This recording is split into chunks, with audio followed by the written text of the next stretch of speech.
para Ed e para Diego, manifestando interesse em assistir às aulas, e vi que tem gente de todo o Brasil, praticamente, do Rio Grande do Sul, menos no norte, mas muito no nordeste, no centro-oeste, no sudeste e no sul. A ideia de dar algumas aulas, algumas poucas aulas, que eu chamei de mini curso de micro-ondas, surgiu há poucos dias, porque nós temos estudantes que trabalham com radiofrequência, com micro-ondas, e que nunca estudaram formalmente algumas propriedades de linha de transmissão, de micro-ondas, e que são fundamentais para a pessoa estar dominando o que está fazendo, né? Então, eu disse a eles, aos meus estudantes, que eu ia apresentar um mini curso muito parecido com o que eu fiz, com o que eu apresentei em 2014. E eu vou atualizar, ampliar um pouquinho e tal. E a ideia é realmente ser uma coisa introdutória. Eu basicamente vou dar um trecho, um pequeno trecho do que está apresentado nesse livro aqui. Eu vou depois mostrar o livro no slide. É um livro relativamente grosso, que chama Engenharia de Microondas. Ele é usado ele é um dos vários livros que existem, mas ele é um pouco mais recente, é muito bom, bem didático. Agora, é um livro que é usado na graduação de engenharia, no quarto ou no quinto ano de curso de engenharia de eletrônica, especialidade de telecomunicações. Então, é um livro pesado, detalhado e que é a base para engenharia de telecomunicações com microondas, que é a, que é a tecnologia usada em toda a comunicação atualmente. Como eu falei, vou mostrar no slide a capa do livro, vocês vão poder ver com detalhe. Aliás, os slides todos eu vou botar depois, transformar no PDF, eles vão estar disponíveis para vocês. Eu não sei que tamanho vai ficar o PDF, se vai dar para mandar por e-mail, mas vamos ver a forma de vocês poderem acessar. E aí eu sugiro que vocês busquem esses livros aí, cada um sabe os caminhos, né? Desde pagar uns $100 para a John Wiley e comprar o livro legalmente, ou então entrar em alguns sites aí que vocês sabem como fazer para baixar esse livro. Se algum de vocês não conseguir de jeito nenhum, faz contato com o Diego, que ele vai ajudar. Então, vamos lá, deixa eu botar aqui a minha apresentação.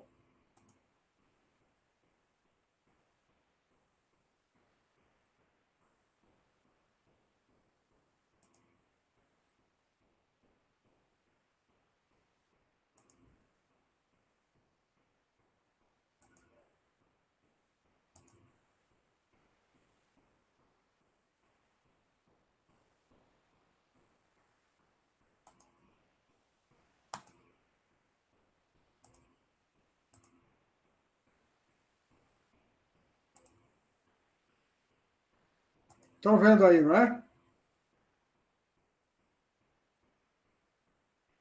Diego, está vendo? Sim. Pronto, perfeito, tá bom.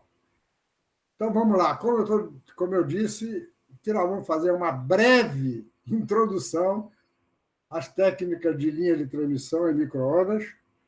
E como eu disse também, isso aqui é um apoio aqui do NUMAG, que é o Núcleo de Magnetismo do Departamento de Física da Universidade Federal de Pernambuco, mas ele também é uma oferta do Student Chapter, do IEE, que foi constituído há pouco tempo, e ele também vai estar parte de programas do INCT Spintrônica.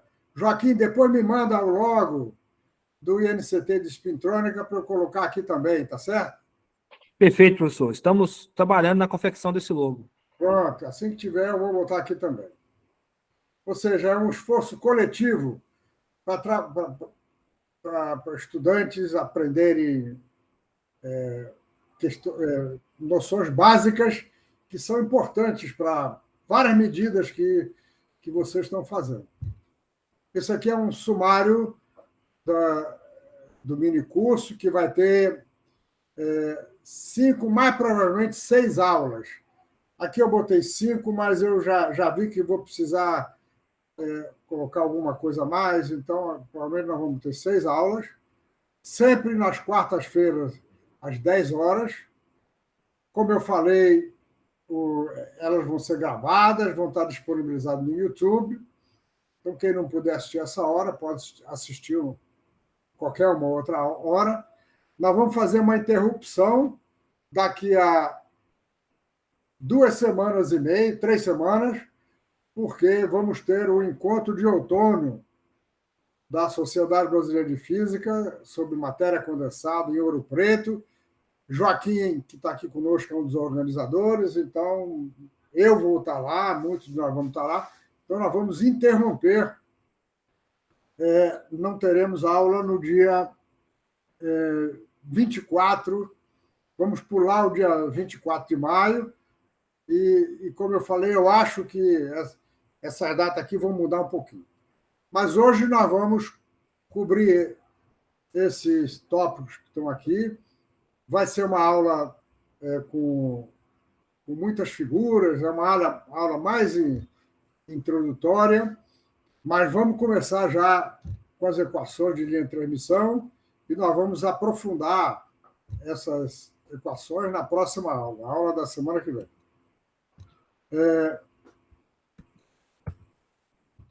Então, como eu falei, apenas a guisa de introdução, uma visão geral, o mundo começou a ser transformado há 223 anos atrás, quando Alessandro Volta, o italiano, inventou a pilha elétrica, porque até 1800 os experimentos com eletricidade eram feitos apenas com eletrostática, por atrito. Não havia fonte de corrente contínua.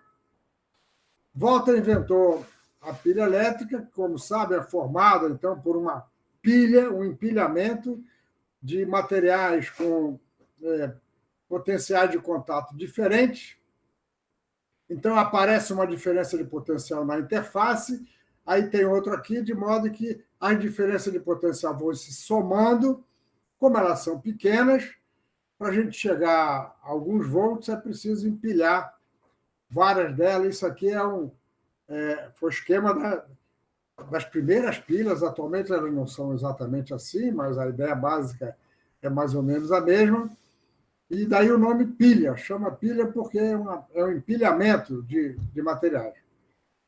E aí, com essa pilha, o dinamarquês Ørsted e o francês Ampère, independentemente, há mais ou menos 200 anos, descobriram que uma corrente elétrica cria um campo magnético. Ou seja, eles passaram uma corrente elétrica por um fio, aproximaram uma agulha magnética desse fio e viram que a agulha magnética era defletida com a passagem da corrente. E descobriram, então, esse fato importante. A ideia de campo só foi compreendida um pouco depois, mas eles perceberam também que se tiver um outro fio paralelo, próximo paralelo a esse, com uma corrente, no mesmo sentido ou no sentido oposto, aparece uma força entre esses dois fios. Ora, força significa energia mecânica e corrente é energia elétrica. Então, Isso aqui é uma forma de transformar a energia elétrica em energia mecânica. E poucos anos depois dessa descoberta, já foi feita a primeira inovação tecnológica, o motor elétrico. Veja, a ciência vem sempre na frente da tecnologia. Aquela descoberta que foram feitas, né, pelos dois, com objetivos de avançar o conhecimento, muitas delas são feitas de forma muito ocasional, botaram dois fios próximos, passaram corrente e viram que tinha uma força. E essa é exatamente a base para o motor elétrico.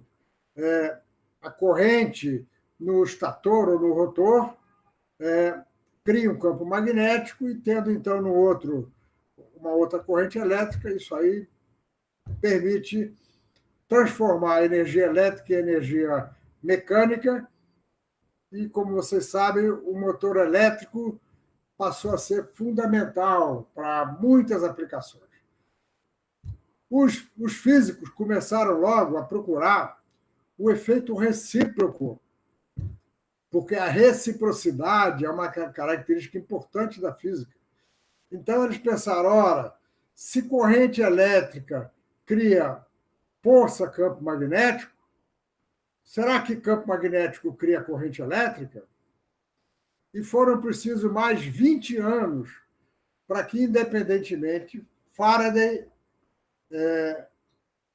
inglês, e Henry, americano, olha, os Estados Unidos foram descobertos e colonizados na mesma época do Brasil. Mas há 200 anos, 150 anos, já tinha cientista descobrindo efeitos fundamentais. Isso não é por acaso, não. A Universidade de Harvard foi criada em 1638, por aí, 1630 e tantos. 34, se não me engano. 36. A Universidade de Harvard foi fundada em 1636. A primeira universidade brasileira foi fundada em 1934, a Universidade de São Paulo. Então, isso explica muita coisa. O nosso atraso é grande exatamente porque o país negligenciou a educação e ainda tem gente que negligencia a educação. Bom, eles verificaram, então, o seguinte, que não basta ter um campo magnético para criar uma corrente elétrica. É preciso haver movimento, é preciso haver variação no fluxo magnético através da bobina, de um fio, para poder produzir uma corrente. Então, eles descobriram esse efeito fundamental da indução magnética, que permite transformar energia mecânica em energia elétrica. E, naturalmente, a primeira aplicação tecnológica da indução foi o gerador elétrico, que permitiu gerar energia elétrica para todos. Houve uma outra invenção de um outro americano inovador, Thomas Edison. Ele não era um cientista, mas ele era um grande inovador. Edison tem mais de 2.000 patentes tiradas há 150 anos. Ele inventou, por experimento, a lâmpada elétrica. Ou seja, ele descobriu que passando uma corrente elétrica por um fio resistivo, protegido com vácuo, com uma atmosfera inerte, esse fio incandescente produz luz. Ou seja, com corrente elétrica é possível produzir luz. Isso revolucionou os costumes da sociedade. E nós temos, então, hoje, essa cadeia de eletricidade que, com geradores, aqui está um gerador,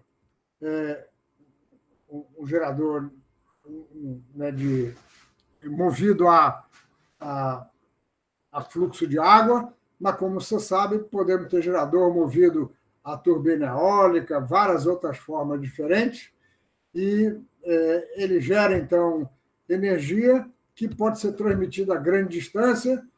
Aqui tem um transformador que permite baixar a tensão, porque para transmissão é bom usar alta tensão, e ela, então, é usada para bombear água, para iluminar cidades, na indústria.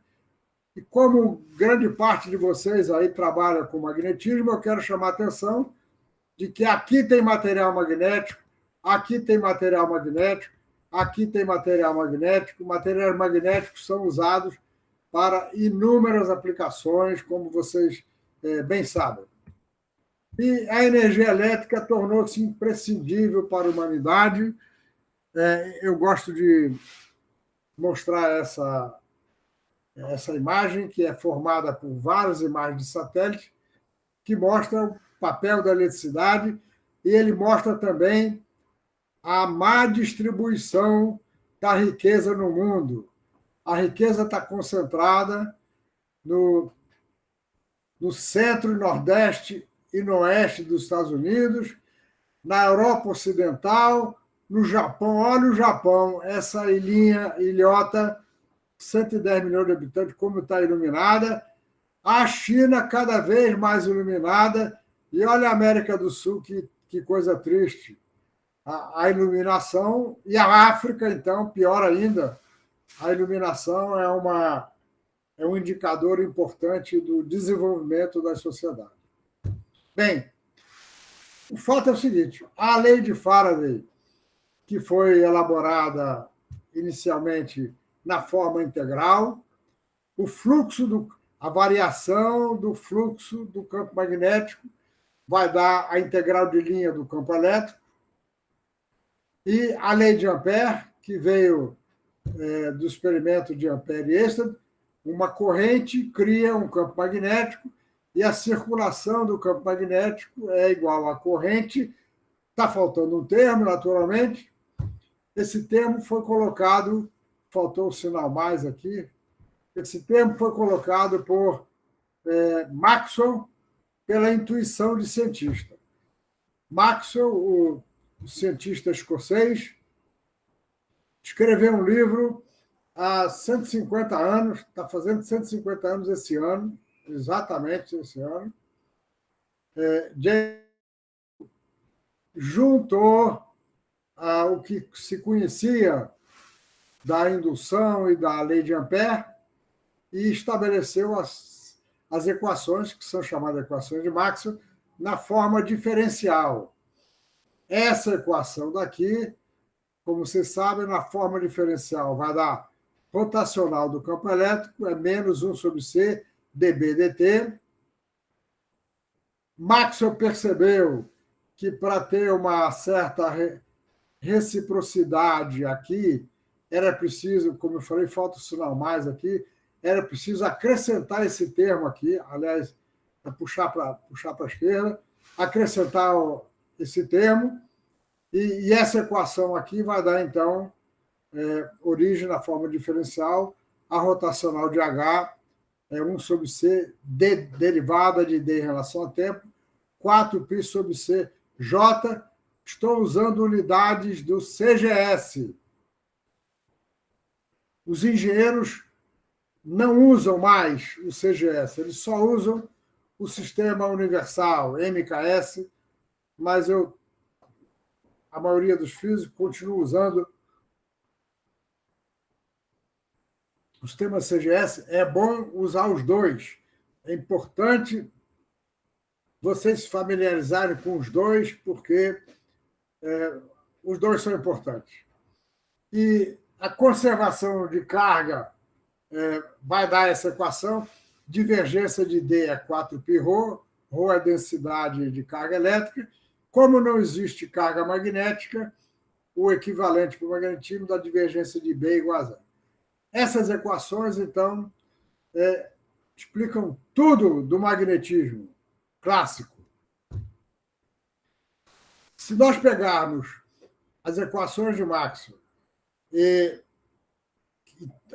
as equações do rotacional aplicarmos o operador rotacional, o rotacional do rotacional de um vetor vai dar o gradiente da divergência do vetor menos o laplaciano do vetor. Então, as duas equações de Maxwell, essas duas equações, sem o termo de corrente, só essas duas aqui, como vocês sabem, vão dar, então, duas equações, uma para o campo elétrico e uma para o campo magnético. A gente pega a do campo elétrico, substitui no campo magnético e vice-versa, e a gente chega, então, a equações para o campo elétrico e para o campo magnético, que são as equações de onda. E o que Maxwell fez, então, foi prever onda eletromagnética. Maxwell, com a genialidade dele, ele previu matematicamente que o campo elétrico e o campo magnético variando, eles se retroalimentam, e isso constitui uma onda que propaga e que foi uma previsão teórica que, alguns anos depois, foi demonstrado por Hertz de maneira bastante sofisticada. O alemão Hertz, o que basicamente ele fez foi criar uma alta tensão entre dois lados de um como é que chama? Spark gap, de esqueci a tradução em português, um cintilador. E aí, quando há uma descarga elétrica significa uma variação rápida na corrente elétrica. Variação rápida na corrente elétrica cria um campo elétrico, que cria um campo magnético, que cria um campo elétrico, e usando, então, um outro anelzinho distante, ele detetou essa onda que chegava lá. Isso aqui é uma foto que está no nosso livro, do Posar, do equipamento completo que Hertz utilizou para demonstrar, fazer a demonstração de ondas eletromagnéticas. O equipamento é complicado porque ele tinha que ter um gerador para gerar alta tensão, gerador, transformador, para gerar alta tensão, para produzir a descarga e para detetar do outro lado. Esse aqui não era Hertz, não, era um auxiliar dele. E basicamente, o que ele fez foi um disparador que funcionava com 50 MHz. 50 MHz, uma frequência relativamente baixa, o suficiente para produzir onda. Bem, uma informação bem breve que vocês já conhecem. Novamente, outro americano, engenheiro, final do século XIX, publicou o primeiro livro sistemático sobre propriedades de materiais ferromagnéticos. Os materiais ferromagnéticos foram sendo desenvolvidos passo a passo com o eletromagnetismo, porque, como eu disse, o eletromagnetismo depende, o uso do eletromagnetismo depende de material magnético diretamente. Então, foi ele que chamou essa curva conhecida de magnetização em função do campo magnético aplicado, de ciclo de historese. Esse é o campo coercitivo, esse é o campo remanente. E Pierre Curie, alguns anos depois, ele descobriu que os materiais ferromagnéticos têm uma magnetização e que a magnetização espontânea, ou seja, sem a necessidade de aplicar campo magnético, ela é espontânea, mas ela diminui com a temperatura e vai para zero na temperatura crítica, que passou a ser chamada temperatura de Curie. Agora, está aqui a tese, ele fez isso na tese de doutorado. Pouco depois, Pierre Weiss fez o modelo semiclássico para o ferromagnetismo, mas esses modelos foram importantes para a compreensão do magnetismo, mas ficavam duas grandes perguntas. Qual é a origem do momento magnético dos materiais e qual é a origem do campo de interação entre eles, o campo de exchange. E essa resposta só vieram com a mecânica quântica 20 anos depois. Vamos, então, agora em diante, tratar de ondas eletromagnéticas, eletrônica e comunicações.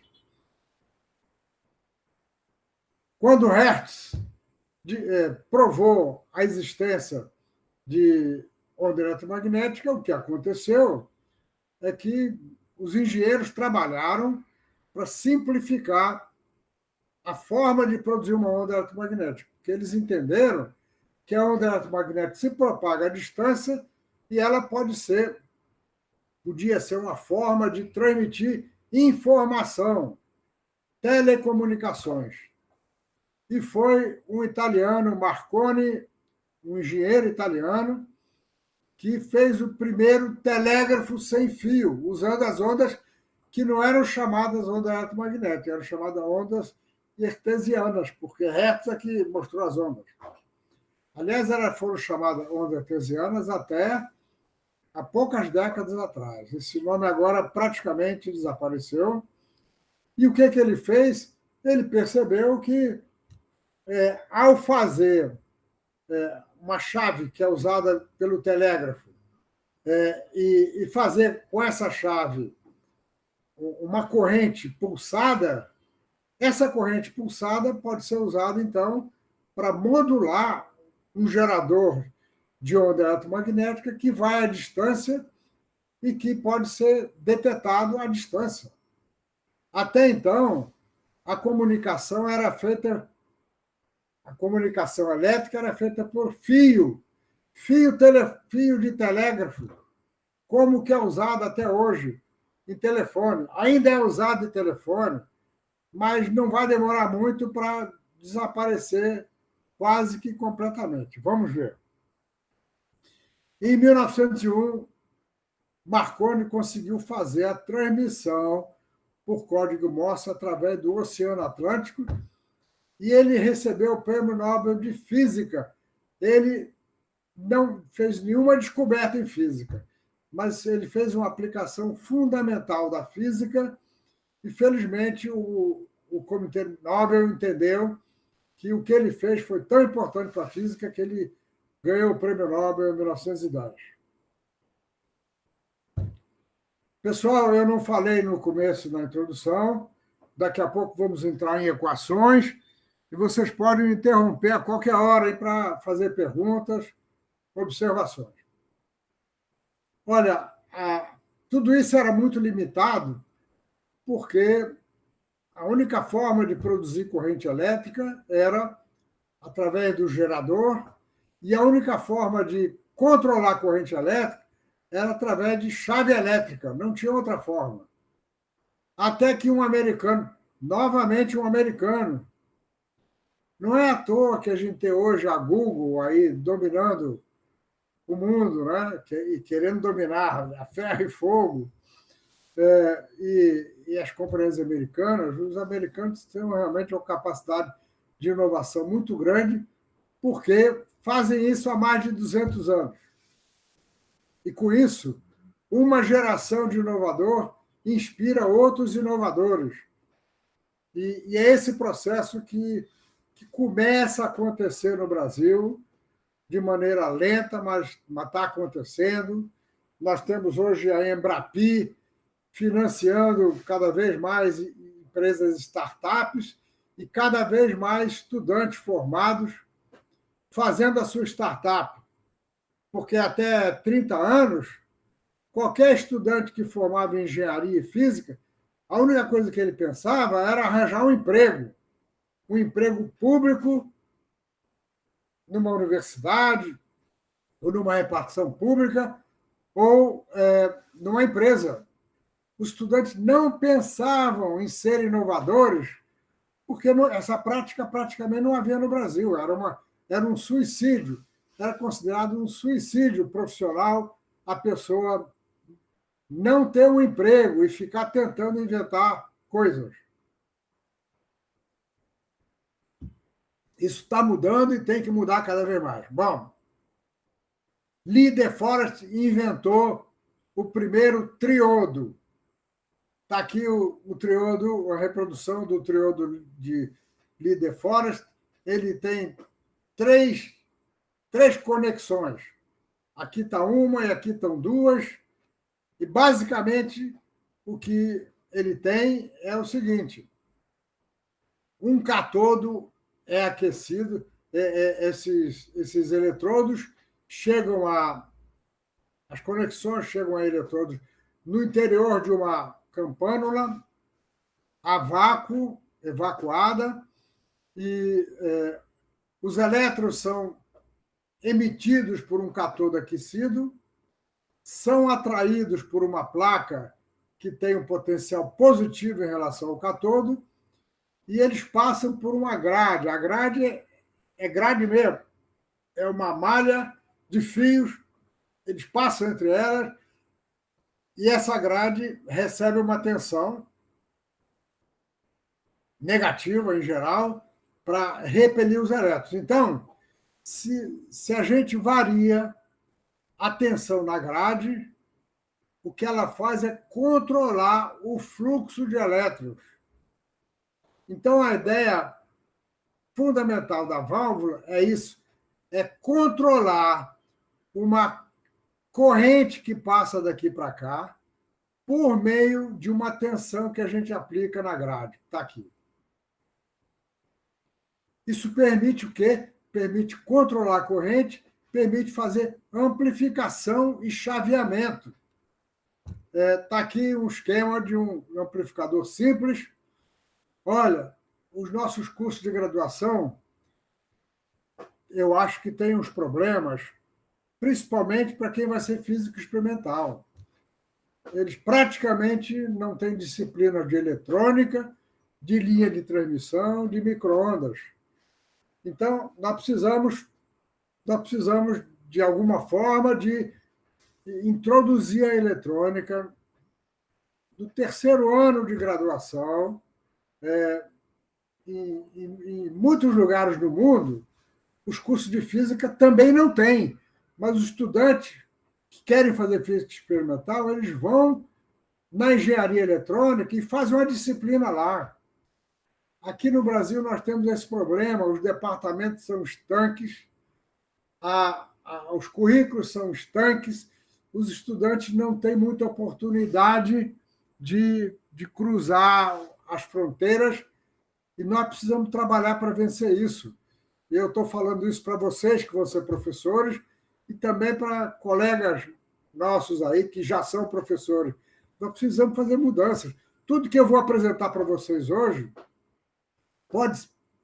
nas próximas aulas, pode ser perfeitamente encaixado em disciplinas de graduação. Tudo que nós vamos falar sobre linha de transmissão e micro-ondas pode estar na disciplina de eletromagnetismo. A disciplina de eletromagnetismo, elas ensinam função de Green para calcular campo elétrico, um monte de coisa. E eu mesmo, se eu usei função de Green para resolver algum problema prático meu, eu não lembro quando foi que isso aconteceu.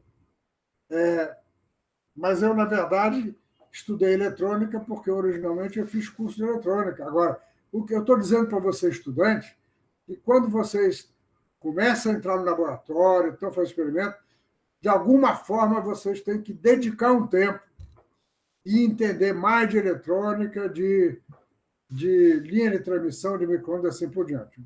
Mas, então, isso aqui é um esquema, é uma representação simbólica de uma válvula eletrônica. Aqui tem um sinal, aqui aplica-se uma tensão. O objetivo da tensão aqui é controlar a corrente que passa daqui para cá. Então, aqui tem a placa da válvula, está sob uma tensão positiva, passa uma corrente por aqui, a corrente passa no vácuo, porque os elétrons levam, o elétron vai daqui para lá, corrente convencional vem daqui para cá. E quando nós variamos a tensão aqui, ela controla o fluxo de elétrons, e isso, então, varia a corrente aqui, portanto, varia a tensão aqui. E nós podemos, então, aplicar uma tensão pequenininha e ter aqui na saída uma variação de tensão alta. Esse é o espírito do amplificador. Amplificar um sinal, é essa a ideia. A válvula eletrônica amplifica sinal de tensão. E ela foi inventada, como eu falei, por Líder Forrest. Aí, outro americano, alguns anos depois, desenvolveu circuitos eletrônicos, chamados regenerativo e superheterodíneo, para o radioreceptor. E ele fez uma coisa inusitada. Armstrong desenvolveu o radioreceptor, pelo qual ele recebe um sinal vindo de uma antena. Esse sinal tem a amplitude modulada. O sinal chega aqui no radioreceptor, aí ele é inicialmente amplificado, depois ele é a frequência dele, ele chega com frequência de rádio, aí ele muda a frequência para uma frequência intermediária. Essa frequência intermediária é finalmente detetada e o sinal de voz é reproduzido e o sinal de voz sai aqui no alto-falante. O rádio revolucionou os costumes da sociedade. Olha, minha gente, isso foi apenas há 100 anos. Até 100 anos atrás, as pessoas não ouviam nada vindo do exterior. E estão aqui as faixas de rádio tradicionais até hoje, de 30 a 300 quilociclos por segundo. Eu estou usando a notação, que é a notação que foi estabelecida. Como você sabe, atualmente, ciclo por segundo é hertz. Então, de 30 a 300 kHz é chamada baixa frequência, low frequency. De 300 Hz a 3.000 Hz, que é 3 MHz, é média frequência. E de 3 MHz a 30 MHz é alta frequência. Isso aqui, então, é usado para modulação de amplitude e para modulação de frequência. Estou quase terminando essa introdução. Naquela mesma época, época de grandes mudanças na tecnologia, na ciência, Max Planck, alemão, postulou para explicar medida que se faziam em emissão de calor, emissão de radiação por calor, que a energia dos osciladores térmicos era quantizada. Ela é um múltiplo de H vezes a frequência do oscilador, e ela, então, é um múltiplo disso aqui, e Planck recebeu o Prêmio Nobel em 1918 pelos serviços prestados no avanço da física através de sua descoberta da energia quântica. Olha o termo aqui do Comitê de Nobel. Pois bem, a física funciona muito assim. O físico vê que tem um certo fenômeno lá, já conhecido, e ele fica procurando, então, analogias, e foi assim que o brilhante Einstein, poucos anos depois, ele postulou que a luz, que é efeito eletromagnético, ainda não era claro para eles que era onda eletromagnética, mas que ela também era formada por pacotes de energia, e usando a analogia com os osciladores de Planck, ele estabeleceu que a energia mínima era a energia de um fóton, H cortado nu, e alguns anos depois, Millikan fez experimentos de efeito fotoelétrico e ele demonstrou uma equação que tinha sido estabelecida por Einstein. E a equação é baseada no fato de que, como para arrancar elétrons aqui de um catodo, aqui do catodo, como para arrancar elétrons, é preciso chegar fótons, o efeito fotoelétrico, com uma energia mínima, acima de energia mínima, Einstein, então, estabeleceu que haveria uma frequência de corte de fótons e Millikan provou isso. Esses pontos aqui são pontos experimentais obtidos por Millikan, que traçou uma linha reta e determinou a frequência de corte para o material que ele usou, se eu não me engano, foi alumínio, e isso, então, provou que Einstein estava correto, e esse foi um passo importante. O passo seguinte, baseado na quantização, veio de um dinamarquês, Niels Bohr, outro dinamarquês, que postulou, para explicar as linhas quantizadas de emissão do gás hidrogênio, ele postulou que os elétrons descreviam em torno do núcleo órbitas quantizadas, com energias quantizadas.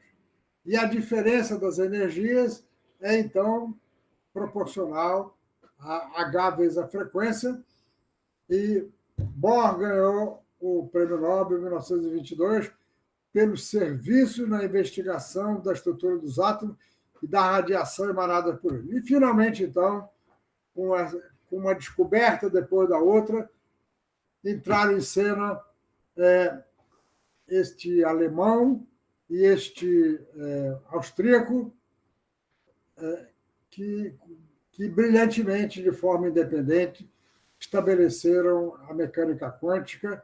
Está aqui a equação de Schrödinger, e, como sabem, então, a função de onda caracteriza, então, as partículas, e com as funções de ondas nós podemos, então, calcular qualquer propriedade dos materiais. E foi a mecânica quântica que viabilizou os transistores, foi a mecânica quântica que pôde explicar várias outras fontes de radiação, de tal maneira que nós chegamos em 1930 com o espectro eletromagnético compreendido, o rádio, que foram as primeiras ondas estabelecidas, como eu falei, na faixa de 10⁴ a 10⁶ ciclo por segundo. Depois temos, então, a faixa de micro-ondas, infravermelho, visível foi a região que preocupou Einstein, ultravioleta, raio-x, raios gama, e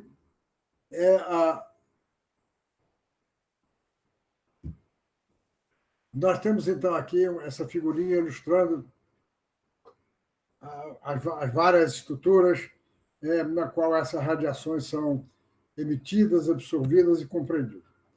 O fato é o seguinte, terminando essa introdução: o eletromagnetismo e a mecânica quântica possibilitaram a sociedade digital. Foi a mecânica quântica que possibilitou a invenção, a compreensão e o projeto de transistores, depois dos chips, e foi a mecânica quântica que possibilitou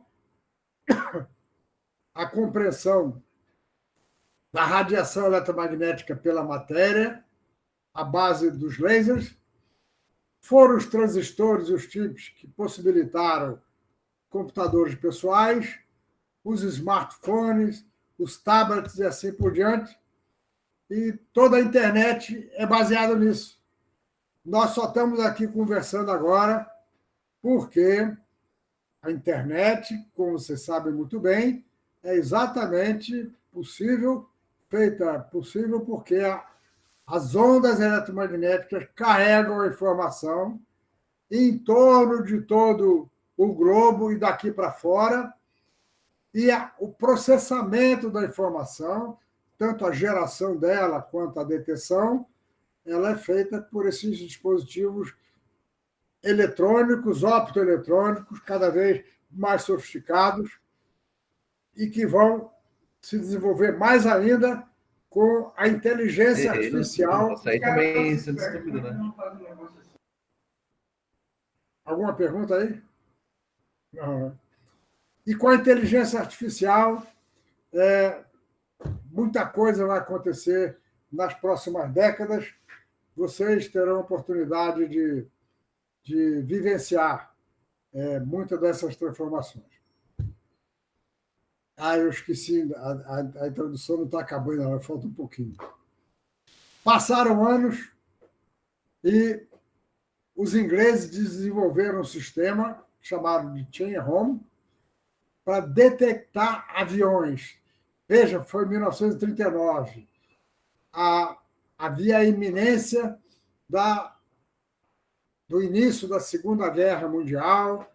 A Alemanha se desenvolveu tecnologicamente de maneira fabulosa depois da Primeira Guerra. Naturalmente, já tinha os cientistas alemães e já tinham desenvolvido os aviões. Então, os ingleses desenvolveram um sistema que funcionava com faixa de frequência de 20 a 30 MHz. E a ideia era exatamente essa: emitir onda eletromagnética, e se tiver um avião aqui, o avião é metálico, ele reflete a onda eletromagnética, e essa era uma forma, então, de detectar a proximidade de aviões que transportam armas, soldados, assim por diante. Ainda na Alemanha, a Telefunken fez um radar já de micro-ondas, 500 MHz, com uma antena parabólica. A Telefunken é uma empresa privada, mas trabalhando com subsídio do governo, desenvolveu o radar. Então, veja, os ingleses desenvolveram de um lado, a Alemanha desenvolveram do outro, e com isso a tecnologia de guerra foi ficando mais sofisticada. Os Estados Unidos, que estavam um pouco atrás, aproveitaram das universidades. Nos Estados Unidos, eles montaram no MIT um laboratório chamado Radiation Lab, para desenvolver a tecnologia do radar. E eles é que deram esse nome de radar. Radio Detection and Ranging, daí é que vem radar, com comprimento de onda de micro-ondas. E o papel do radar, então, como eu falei, é esse. A antena parabólica fica girando, mas como a luz se propaga, como a radiação propaga com uma velocidade muito grande, e enquanto ela está numa posição, é o tempo suficiente para detectar as ondas refletidas por alguma aeronave, ou navio e assim por diante. O radar, então, foi o primeiro instrumento a usar frequência de micro-ondas. Chegamos, então, no nosso livro, como eu falei, vocês consigam aí baixar, arranjar de alguma forma o PDF do livro do Posar. Ele é de 2014. A quarta edição é de 2014. Eu não consegui achar uma edição mais nova. Ele tem 14 capítulos. O primeiro é de teoria eletromagnética, que vocês já viram no curso de graduação, de pós-graduação. E eu falei aqui rapidamente nas equações de Maxwell. O segundo capítulo é de linhas, teoria básica de linha de transmissão. Esse capítulo nós vamos cobrir, quase todo ele. O capítulo 3 é linha de transmissão e guia de onda. Nós vamos cobrir, mas não vou ter tempo de apresentar todos os detalhes. O capítulo 4 é análise de redes de micro-ondas. Depois, casamento de impedância e sintonia, e depois ressoadores de micro-ondas. Nós não vamos cobrir esse aqui, exceto por um pedacinho de ressoadores de micro-ondas. Nós vamos de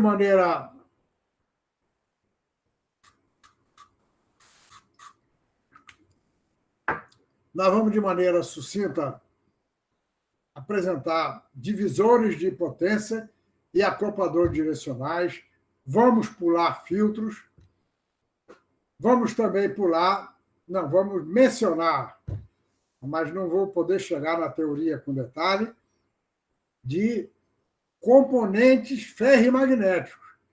Vejam que eu mencionei que os materiais magnéticos são importantes nos geradores, nos motores e nos relés, assim por diante, mas eles também são muito importantes nas micro-ondas. Tem dispositivos que só são feitos com materiais ferrimagnéticos. Nós vamos mencionar alguns, e aí não vamos poder tratar dos outros capítulos: ruído e distorção não linear. Dispositivos ativos, nós vamos mencionar bem de leve: geradores, alguns geradores, projetos de amplificadores, osciladores e misturadores, vou mencionar bem levemente, e introdução ao sistema de micro-ondas. Então, como eu falei, esse livro é um livro bastante pesado, não faz parte da minha proposta que vocês estudem tudo isso, de jeito nenhum. Nós vamos tratar de questões conceituais, mas é bom vocês terem isso, porque físicos também são contratados para empresas de engenharia de telecomunicações. Vocês, quando formarem e não quiserem ir para a academia ou tiverem dificuldade, não devem deixar de buscar oportunidades em empresas de comunicação, de uma maneira geral, porque as empresas têm o costume de só contratar engenheiros. Só que os engenheiros acabam tendo uma formação que é limitada em certos aspectos. Então, nos países desenvolvidos, muitos físicos vão trabalhar em empresas de eletrônica, em empresas de comunicações, em empresas de processamento de dados, como vocês sabem, e também no mercado financeiro, porque toda a formação que os físicos têm, com muita lógica, com muito tratamento de dados, é útil em muitas outras áreas. Estão aqui os tópicos do primeiro capítulo, e, como eu falei, nós já tratamos das equações de Maxwell, que aqui estão, o livro, então, trata de condições de contorno, equações de onda, ondas planas, energia e momento, reflexão de ondas e assim por diante. Tudo isso aqui vocês veem nos cursos de eletromagnetismo da física. Para campos harmônicos, a variação... eu quero chamar a atenção aqui para esse detalhezinho.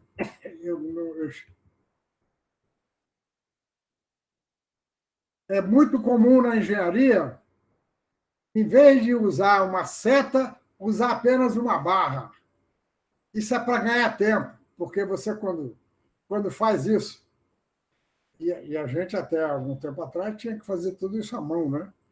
Quando você faz à mão e faz uma barrinha, para fazer uma seta tem que fazer uma barrinha e fazer a setinha. Então, para economizar tempo, é comum na engenharia usar essa barrinha. Esse nosso livro só usa a barra.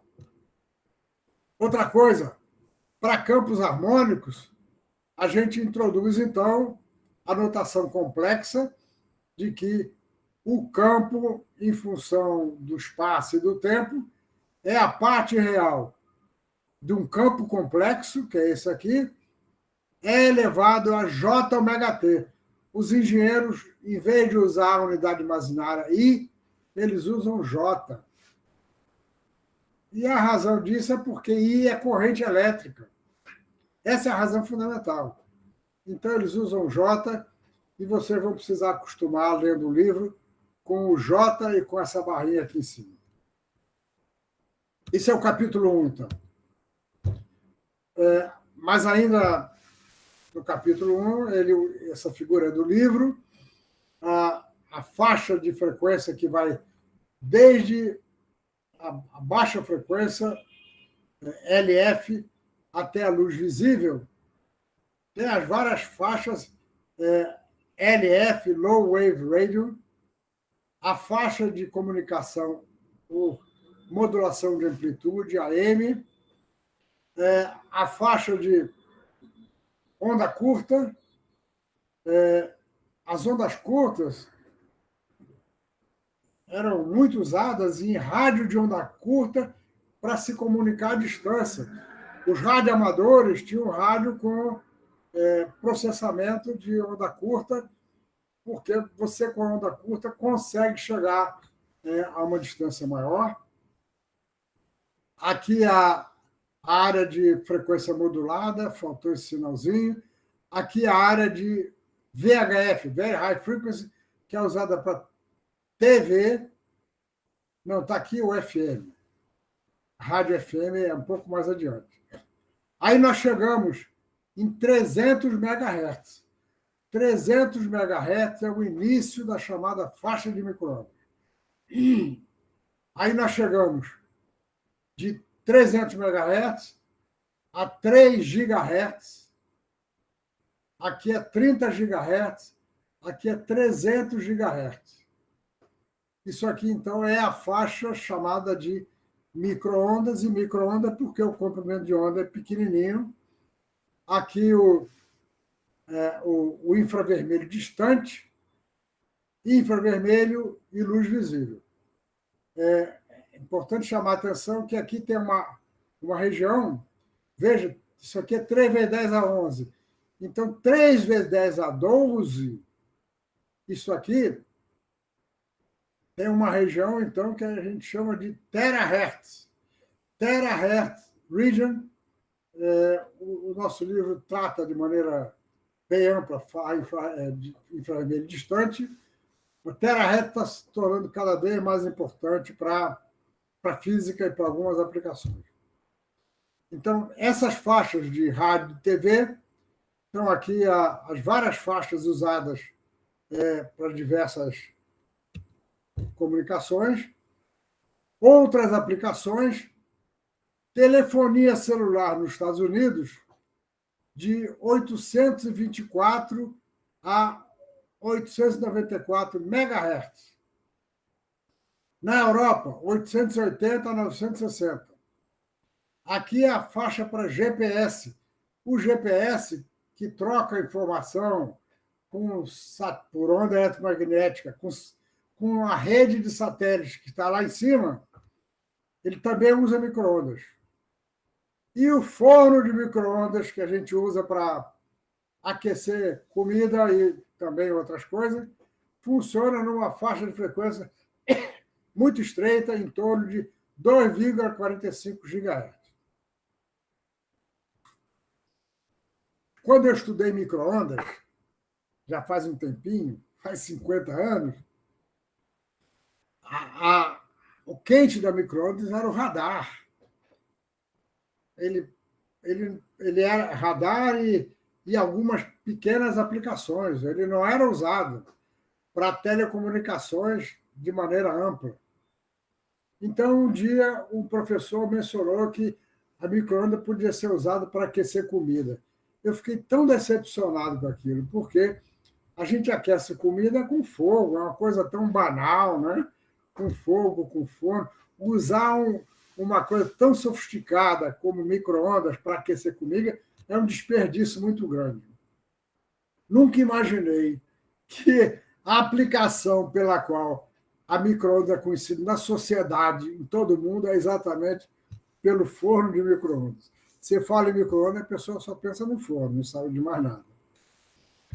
E e como durante muito tempo você só usava para transmitir micro-ondas guias de onda fechados. As micro-ondas foram divididas em faixas, cada uma recebeu uma letra bem estabelecidas.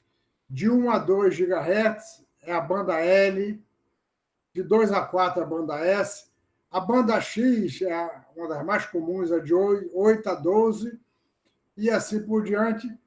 Então, essa denominação é usada até hoje, muito usada. Cada vez as coisas vão mudando e elas vão mergindo e os componentes vão ficando com banda cada vez maiores. Sobre telefonia celular, isso aqui é o que tem no nosso livro, mas o livro é de 2014. E se vocês se derem conta de como a telefonia celular mudou de 2014 para cá, talvez nem se deem tanta conta, porque vários de vocês nem usavam esse telefoninho em 2014. Estou repetindo aquela banda lá de cima. Então, o que houve nos últimos anos foi uma enorme evolução na tecnologia de telefonia celular. Como o livro dizia, como o nosso livro dizia... Dá licença um instantinho. Ricardo, eu estou dando uma aula agora, a gente fala depois. O livro dizia que o telefone celular usava banda até 1.900 MHz. Era chamada banda 2. E a gente chamava de tecnologia de 2G. 2G era de segunda geração. Aí começou-se a trabalhar com uma banda de frequência mais alta, banda 4. 3 e 4. A 4 é de 1.700 a 2.100. E isso aqui passou a ser chamado 3G. Então, alguns de vocês pegou a mudança de 2G para 3G. Aliás, os meus colegas professores, todos pegaram. Passou de 2G para 3G. Passaram alguns anos e entraram novas bandas.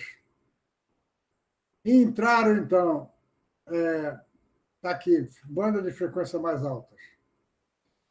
A banda 30, de 2.300 MHz, a banda 48, de 3,5 GHz, agora já é micro-ondas para valer mesmo. E a banda 46, de 5,2 GHz. Por que várias bandas? Porque a tecnologia é sofisticada, tem a comunicação entre as torres, tem a comunicação das torres com os telefones. O fato é o seguinte, nós vivemos atualmente rodeados por micro-ondas. Nós estamos aqui rodeados. Vocês não têm como se esconder da micro-ondas. Só se vocês entrarem numa caixa metálica completamente fechada.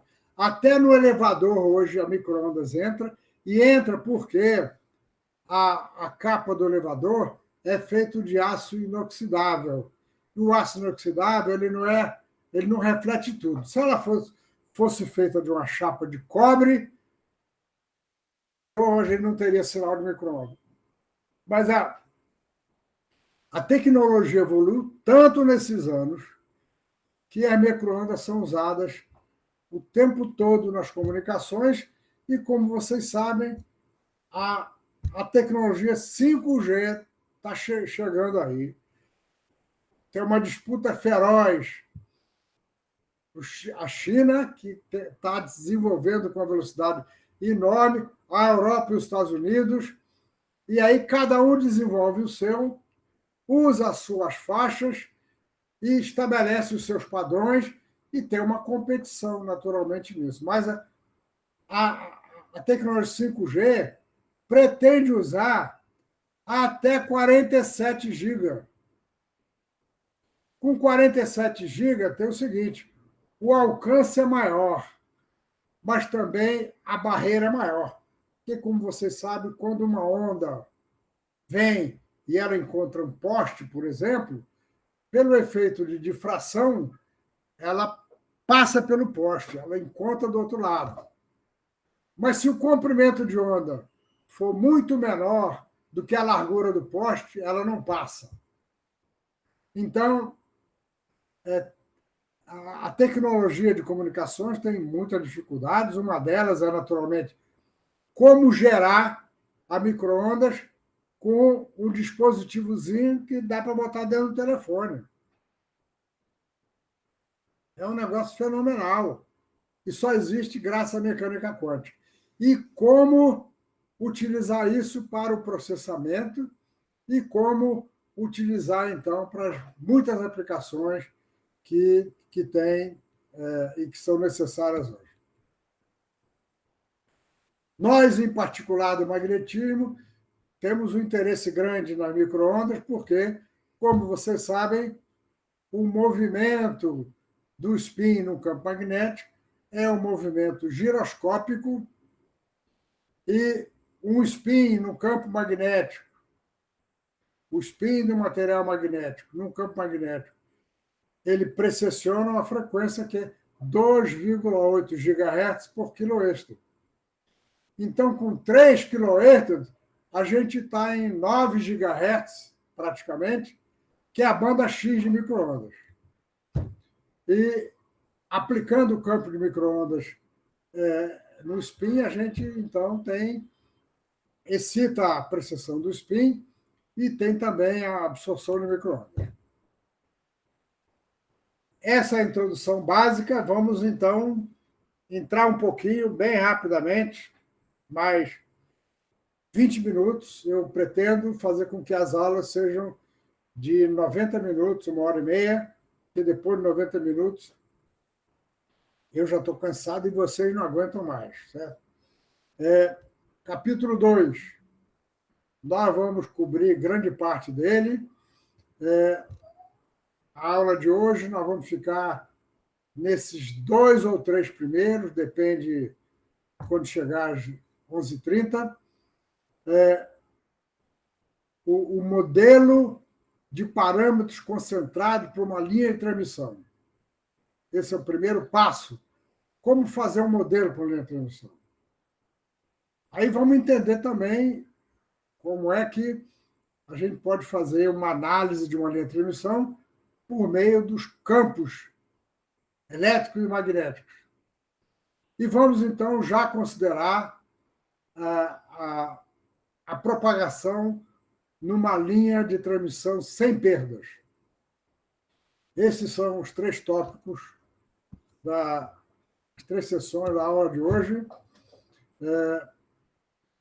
Isto aqui é o símbolo de uma linha de transmissão. Esse é o símbolo, hein?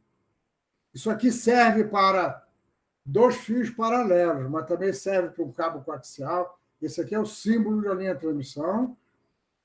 A gente desenha ele assim, 2 cabinhos grossos, onde, num terminal, vai ter o gerador, que alimenta a linha.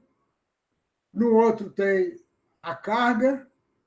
O objetivo aqui, por exemplo, é jogar um sinal que vai chegar na carga. E nós queremos saber qual é o sinal que chega na carga e qual é o sinal que é refletido no gerador. E essa linha tem uma característica que eu vou definir daqui a pouco, que chama impedância característica, que é representada pelo símbolo Z0. Z é o símbolo de impedância, como vocês sabem, que é uma grandeza complexa. E, como eu falei, o efeito de propagação é importante quando o comprimento de onda se aproxima das dimensões do circuito.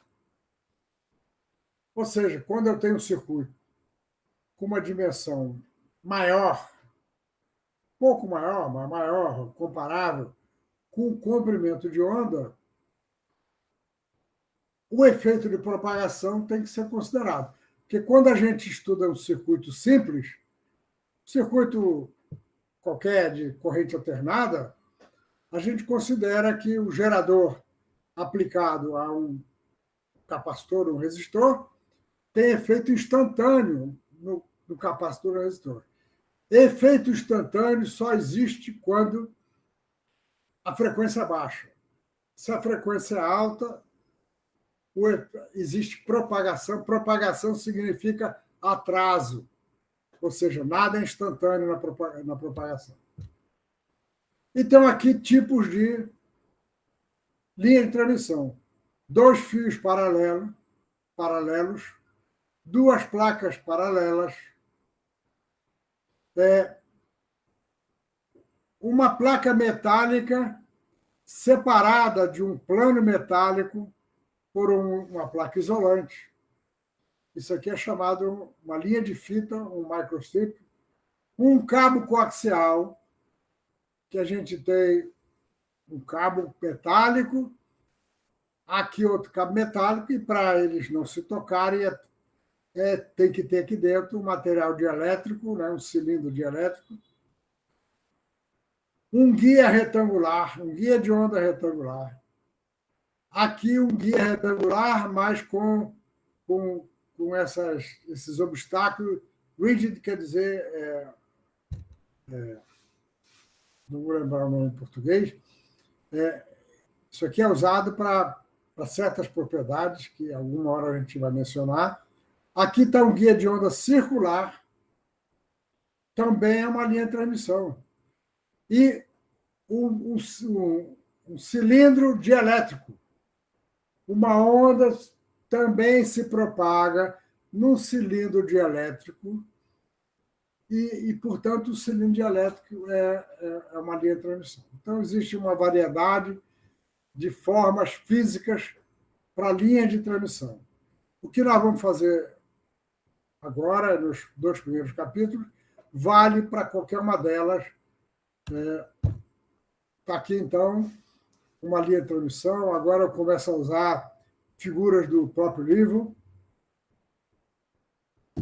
Nós usamos, quase todo mundo usa, a coordenada Z para a coordenada ao longo da linha de transmissão.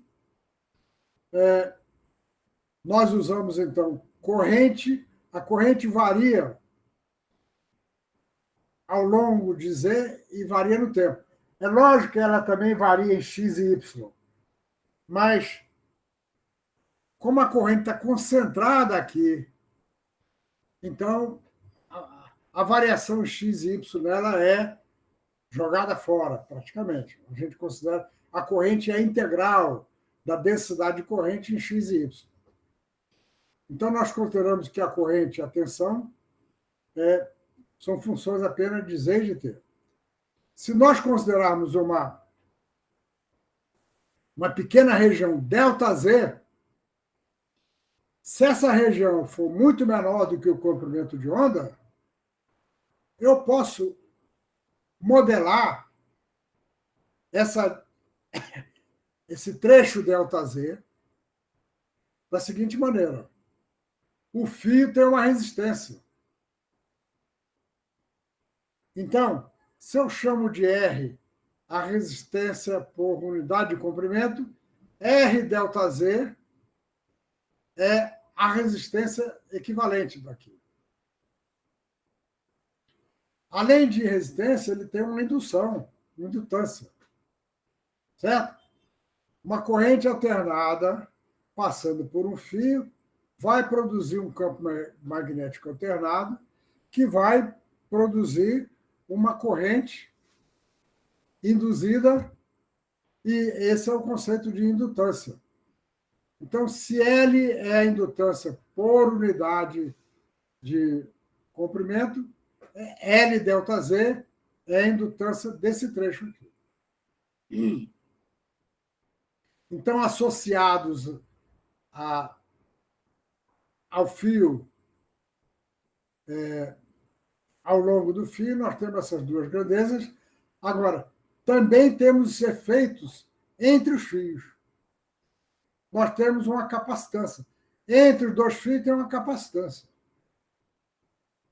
Então, se a gente chama de C capacitância por ΔZ, C vezes ΔZ é a capacitância desse trecho. E se a gente tem um dielétrico aí, o dielétrico não é perfeito. Ele também tem perdas. Então, também tem uma condutância, G. E, portanto, G ΔZ é a condutância entre os dois fios, ou entre o fio, o cabo coaxial e assim por diante. Então, nós modelamos a linha de transmissão, um pedacinho, por que a gente chama parâmetros distribuídos, e agora eu vou querer escrever uma equação. Então, nós usamos a equação, vamos usar a equação da malha e a equação dos nós, que vocês estudaram em circuitos alguma hora, lá no terceiro ano. Na equação da malha, o que a gente faz? É uma equação para as tensões. A tensão daqui para cá, nós chamamos de V de Z e T. A tensão daqui para cá é V de Z mais ΔZ e T. Quando eu percorro a malha daqui para cá, nós vamos ter queda de tensão aqui.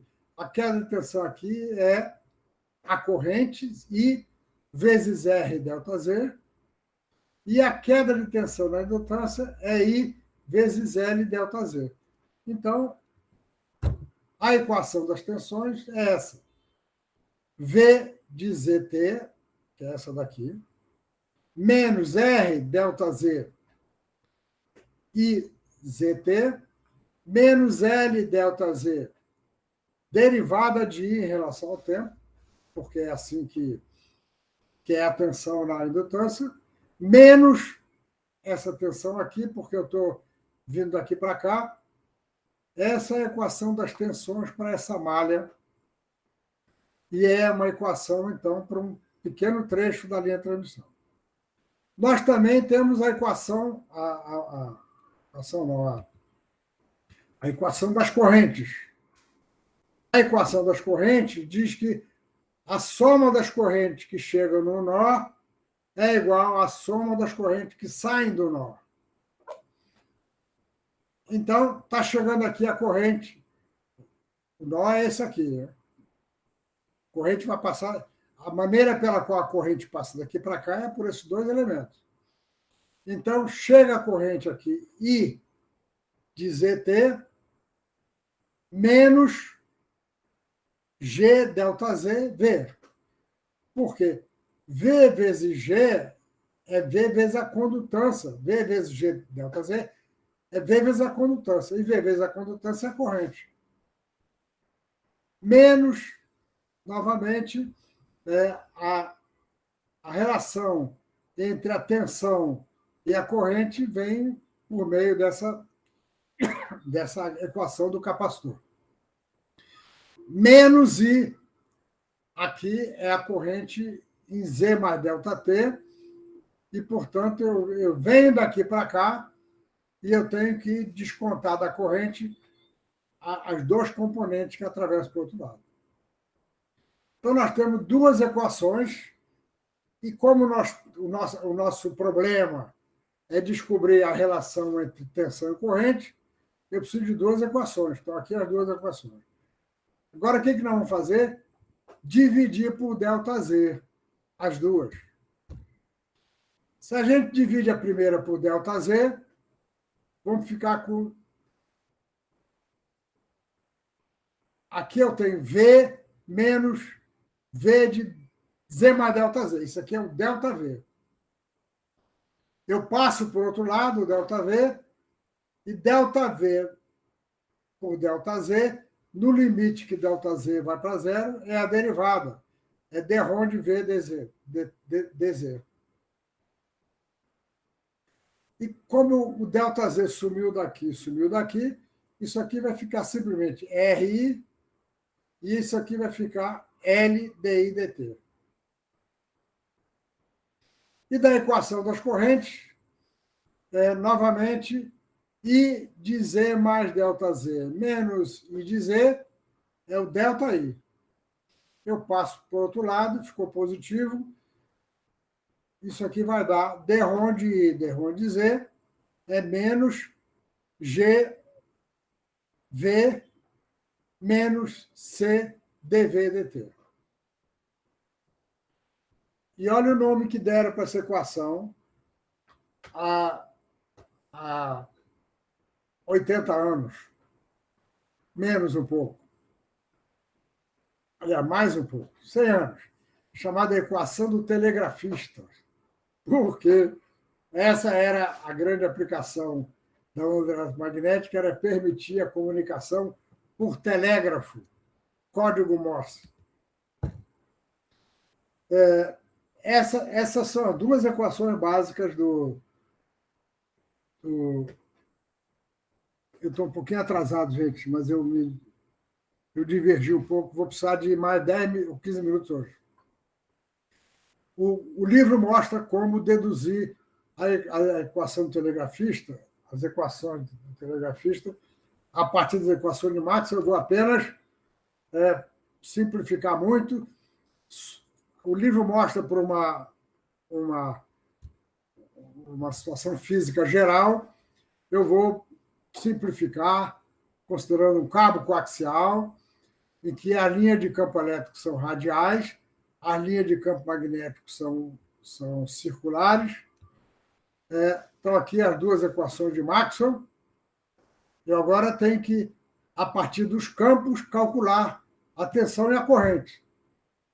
Então, nessa configuração aqui, o campo elétrico ele tem a direção radial.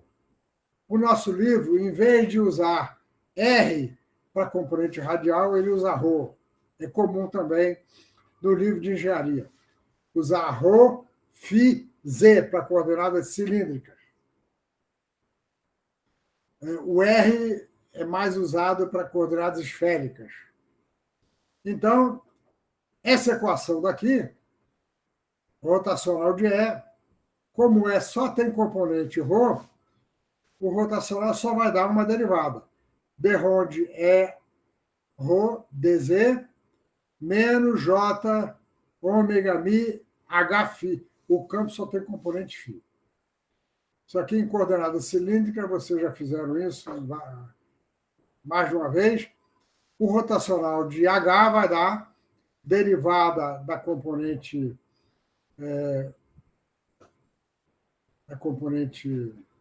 axial, não, a componente cilíndrica do campo magnético, menos J ômega epsilon, que é a permissividade, o campo radial.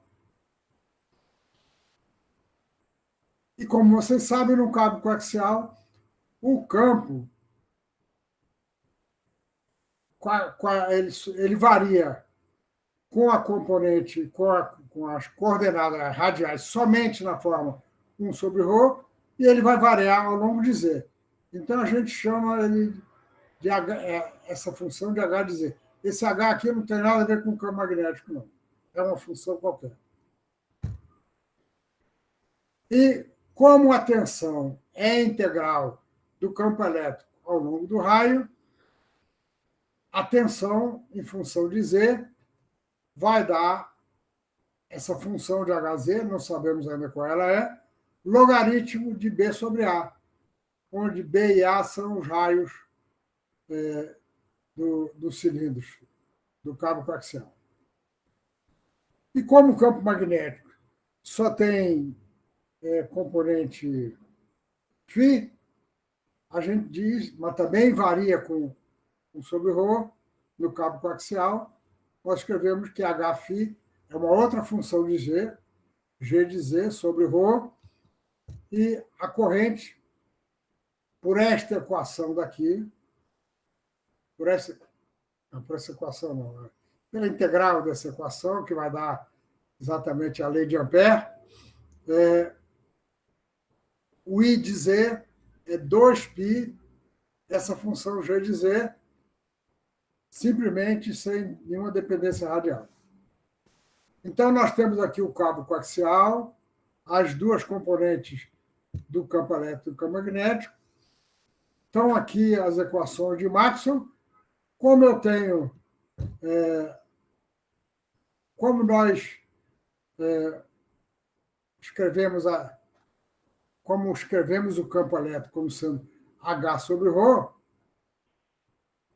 essa equação de Maxwell vai dar essa expressão, essa outra vai dar essa daqui, e como nós já tínhamos a relação entre a tensão e a corrente com essas funções H e G, isso aqui vai dar exatamente as equações do telegrafista, aqui na forma geral e aqui já para as funções harmônicas.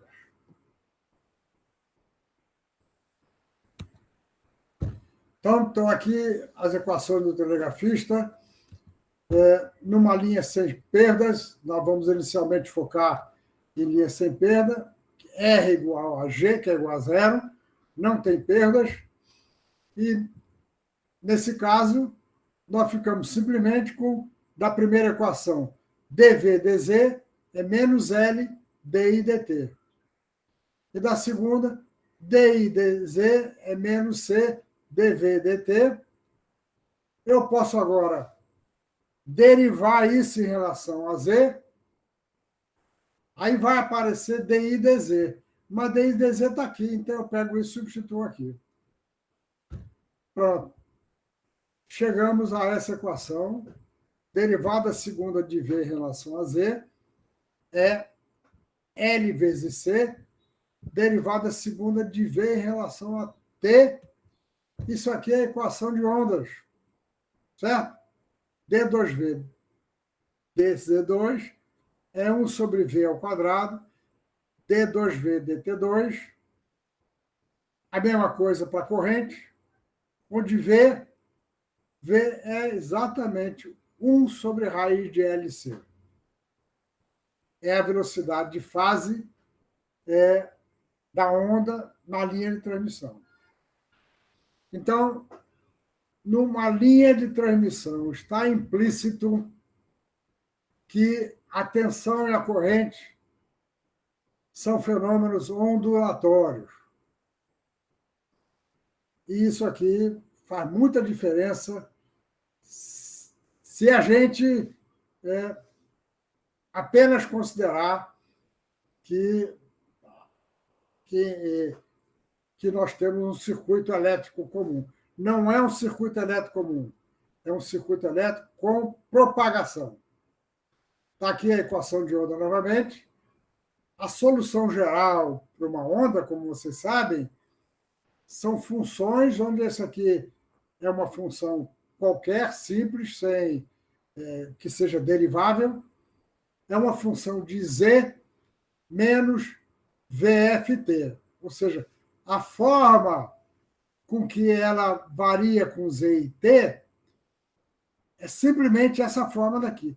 Z menos VT, não tem outra. Ou Z mais VT. Isto aqui representa uma onda propagando no sentido mais Z, e essa aqui uma onda propagando no sentido menos Z. Se nós agora pegamos V, escrevemos como sendo F mais ou menos, substituímos aqui, nós temos simplesmente que D2F dz2 é F, duas linhas, mais ou menos, isso aqui é D2F dt2, e que é V ao quadrado vezes F mais ou menos, duas linhas. Então, isto aqui é a solução geral para a equação de ondas, qualquer que seja essa função aqui. Qualquer. Então, está aqui uma linha de transmissão. Vamos dizer que nós, numa extremidade da linha, jogamos um pulso ΔT. Olha, se eu jogar um pulsozinho com, com largura ΔT, a função que eu vou ter aqui para tensão e também para corrente vai ser simplesmente Z menos FVT. Z menos FVT significa uma função que se desloca. Vamos supor também que, no outro lado, a gente tem um curto-circuito. A gente disse que é uma carga em curto. Então, olha, se a gente joga um pulso aqui, o que nós vamos ter quando eu faço uma fotografia no instante T da linha de transmissão é um pulso com largura ΔL, em que ΔL é a velocidade vezes ΔT. Certo? Porque aqui eu estou tratando de comprimento, tem que multiplicar por velocidade. Então, este pulso aqui, se não fosse um pulso retangular, se fosse uma gaussiana, por exemplo, aqui eu teria uma gaussiana, com a largura definida por aqui. Ele simplesmente faz isso. Ele vai propagando, ele vai se deslocando. Eu não consegui fazer um deslocamento uniforme, certo? Mas é isso aqui. Ele vai se deslocando. Qualquer um de vocês sabe fazer um deslocamento uniforme, mas eu não sei não. Agora, o que acontece quando chega na carga? O pulso chegou aqui. Esse ponto aqui, olha, isso aqui é um símbolo, certo? Quando eu digo que está em curto, o curto é aqui mesmo, aqui nesse ponto. Isso aqui é uma forma simbólica de botar a carga como se a carga estivesse aqui. Então, o que acontece? A tensão aqui tem que ser zero, porque está em curto. Mas o pulso chegava aqui. E como é que ele pode ser zero aqui? Só tem uma forma. É gerando um pulso refletido. De tal maneira que a soma do pulso incidente com o pulso refletido vai dar isso que eu estou desenhando aqui. De tal maneira que aqui ele é zero. Quando eu somo esse com esse aqui, como esse é negativo, eu subtraio daqui, tá certo? É preciso refletir sobre isso, senão não entendem muito claramente, não. Nesse instante que eu estou desenhando aqui, o que o observador vê nesse instante é um pulso ainda chegando aqui, mas ele vai ficando cada vez menor. Eu não sei fazer esse desenho animado, eu estou desenhando ele numa posição. Num instante, um pouquinho depois, ele já voltou. Ele volta com a mesma forma do pulso incidente. Por que com a mesma forma? Porque à medida que esse aqui vai tentando entrar, ele vai gerando um pulso refletido. Quando ele acaba de entrar, ele gerou um pulso refletido igual e com o sinal contrário dele. Então, minha gente, isso é típico de linha de transmissão. Não é só linha de transmissão, não. É de uma onda eletromagnética incidente num obstáculo, num plano. A forma de um pulso vai ter esse comportamento também. Está quase terminando.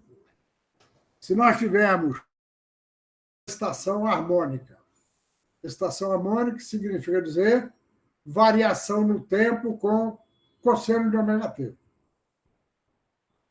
Então, a solução é uma função qualquer de Z menos ou mais VT. Aí, como ela varia com cosseno, eu não posso fazer cosseno de Z. Para passar de Z para um ângulo, eu tenho que multiplicar por um K. Então, a função do tipo Z menos ou mais VT, que é harmônica, é Kz menos ômega t, onde ômega é Kv. K vezes V, que está aqui. Essa é a função harmônica. E que nós vamos representar a corrente e a tensão por grandezas complexas.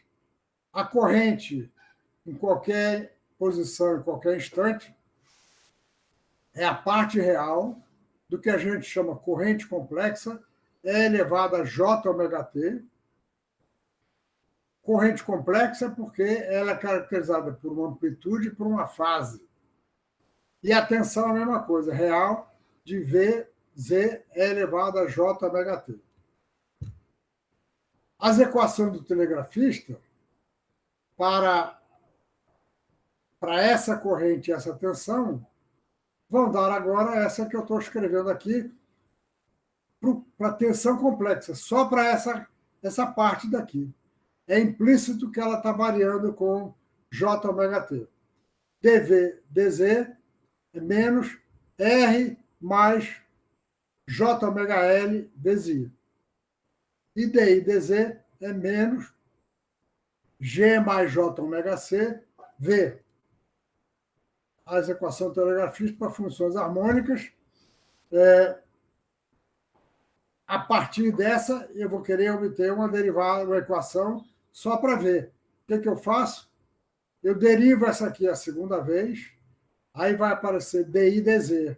Eu pego esse DI, dZ, coloco lá, e a gente chega, então, às equações de onda para as grandezas complexas, que é D2V, dZ2, menos gama ao quadrado, vezes VZ, onde gama é chamada constante de propagação complexa, ela é igual, ela tem a parte real e a parte imaginária, alfa mais J beta, e isto aqui é a raiz quadrada de R mais J ômega L, que multiplica G mais J ômega L. Então, aqui, então, as equações do telegrafista complexas, e as soluções delas são simples, então. Certo? Simples. Só tem essa solução. VZ. Vou chamar de V0 mais é elevado a menos gama Z, mais V0 menos é elevado a gama Z. Onde gama é a constante de propagação. Isso aqui é a solução geral para essa equação. E para essa da corrente elétrica, a solução geral é essa que está aqui. E isso aqui é para uma onda propagante no sentido mais Z, daí que nós usamos o mais, e a outra para uma onda propagante no sentido menos Z. dV, dZ, como escrevemos antes, é dada por isso aqui, e, portanto, a corrente complexa, I de Z, é simplesmente, eu pego esse V daqui, derivo em relação a Z, ficou V0 mais, que multiplica menos gama, vezes isso aqui de novo. E agora, como ficou menos gama, mas como agora eu quero a corrente, o R mais J ômega L vem para o denominador, nós temos, então, a relação entre a corrente e a tensão para a solução mais geral. Isso aqui é o que eu vou chamar de I0 mais. E esse Z0, isto aqui tem a dimensão, o inverso disso, tem a dimensão de impedância, porque é resistência sobre gama. Gama tem a dimensão de o inverso da distância. R é resistência por unidade de comprimento. Gama é por unidade de comprimento. Z0 é impedância. Não é por unidade de comprimento, não, é impedância. E chama impedância característica. Por que chama impedância característica? Por algumas razões. Por exemplo, V0 mais sobre 0 mais é simplesmente o Z0. Ou V0 menos sobre zero menos é menos Z0. Então, esse Z0, que é isso aqui, é um parâmetro muito importante da linha de transmissão, e nós podemos escrever, então, que a solução para a corrente é o V0 mais sobre Z0 é elevado a menos gama Z, menos V0 menos sobre Z0 é elevado a mais gama Z, e nós podemos achar a corrente e a tensão a partir daquelas expressões, e chegamos, então, que a tensão é dada, a tensão em Z e T é dada por essa expressão, onde 2π sobre beta é o comprimento de onda, lambda, e ômega sobre beta é a velocidade de fase, que é lambda sobre F. Nós vamos, de agora em diante, só falta um slide, tratar as linhas sem perdas. Numa linha sem perda, R e G são nulos e, portanto, o Z0, a impedância característica, é simplesmente raiz de L sobre C. E, nesse caso também, as outras grandezas simplificam, repetindo as equações que nós tínhamos antes. Vejam que vamos considerar, então, que eu tenho uma linha de transmissão cuja carga, impedância de carga é ZL, e que eu estou alimentando com o gerador e, portanto, jogando uma tensão harmônica V0+, que vai se propagar com E elevado a menos JBZ. Se aqui tem uma impedância de carga ZL, significa dizer o seguinte: qualquer que seja a tensão aqui, a razão entre a tensão aqui e a carga e a corrente aqui, V em 0 sobre I 0, isso aqui é igual a ZL. Então, vejam que se ZL for igual a Z0,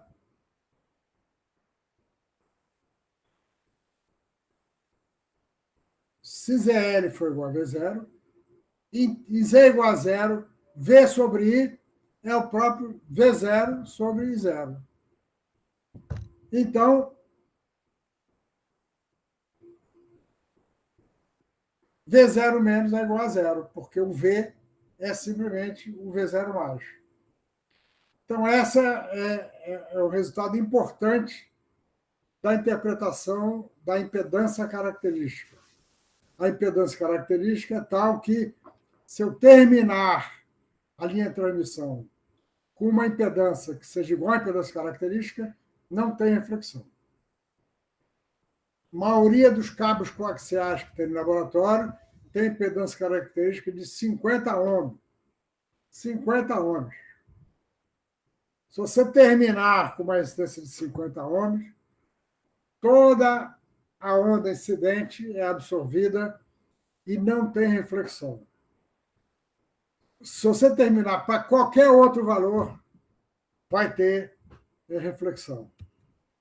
A gente pode ver isso também, para terminar, botando ali novamente as mesmas equações. ZL é V em 0 sobre I de 0, e, portanto, é V mais V menos, dividido por V mais menos V menos. E, portanto, o V0 menos é ZL menos E0, dividido por ZL mais E0. Portanto, se ZL for igual a Z0, não tem onda refletida.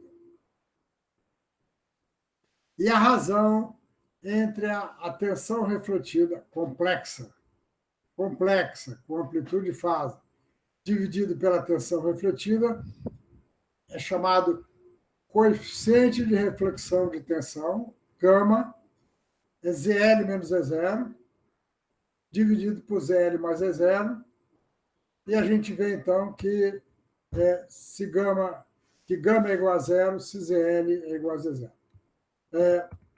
Vou voltar a isso na próxima aula.